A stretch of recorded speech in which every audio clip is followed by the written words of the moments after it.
Кудайдын чакырыгы 28-июнь.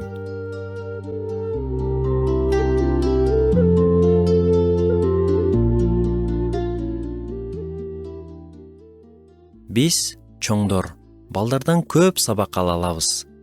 Эгер сиз кичинекей баланын муштумуна бекем кысып алган 50 сомун 500 сомго алмаштырууга аракет кылган болсоңуз, анда бул дээрлик мүмкүн эмес экенин билесиз. Сиз бергени жаткан акча анын колундагыга караганда көп болсо да, бала сиздин сунушуңуз адилетсиз деп бекем ишенет. Бирок таң калычтуусу, ошол эле жаңылыш логика биздин чоңдордун жашоосуна да байкалбастан өтүп кетет. Акыркы жолу Кудай сизден кое бергиңиз келбеген нерсени ага ишенип тапшырууңузду качан сурады эле?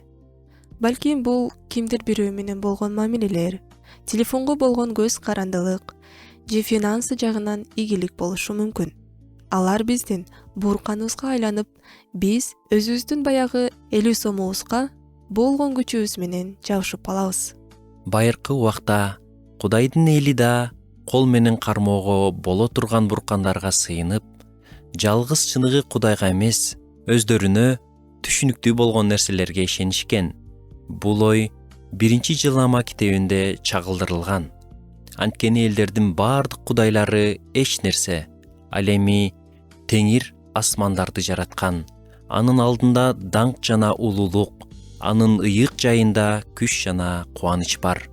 Биз жаңы жердеги ырахаттарды издеп, аларга бекем жармашуу үчүн бардык күчүбүздү коротобуз да, тынымсыз кубаттоону талап кылган батарейкадай түгөнүп калабыз. Баарын көзөмөлдөөгө болгон каалоо акыры бизди алсыратып, чыныгы көңүл бурууга татыктуу болгон нерседен алыстатат. Жаратканга толугу менен баш ийгенде гана биз чыныгы тынчтыкты жана өмүрдүн толуктугун табабыз. Биз маанилүү чечим кабыл алышыбыз керек. Өтмө ырахаттарды муштумубузга кысып алып, дайыма өзгөрүп турган дүйнөнүн стандарттарынын артынан чуркай беребизби, же Кудайдын биз үчүн болгон ой ниетинде чыныгы жаңыланууну табабызбы? Кудай бизди өзүнүн улуулугун жана сулуулугун татып көрүүгө чакырат. Анын күчү менен кубанычы жүрөгүбүзгө толушуна жол берүүгө үндөйт.